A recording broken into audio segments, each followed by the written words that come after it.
I thank the honourable member for giving way.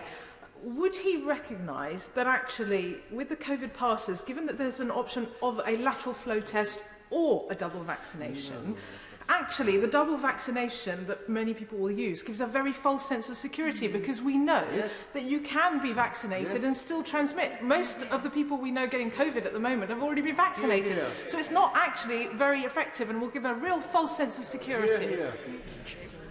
I also think the honourable member should look at the evidence from our friends on the continent, which is that not only does this approach work in terms of giving people confidence to go out and enjoy themselves, it also does encourage people to take up vaccination. And on that basis, I think the Liberal Democrats ought to reconsider their position.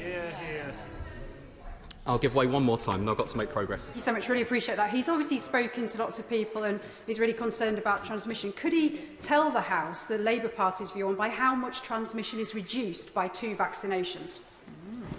I'm grateful for the honourable member's intervention. I directed to the sage advice on this, which is there is some evidence. I wouldn't put it any stronger than that. There is some evidence on reduction of transmission. But as I say, our primary reason for supporting this measure is about giving people confidence to continue accessing hospitality and to give people an added incentive to take up vaccination as well. And on both of those tests, I think our friends on the continent have shown us a better way forward, an effective way forward, and I would dare members opposite to suggest that France, for example, is not a country that values liberty very strongly when you look at their history and their culture. Anyway, moving on.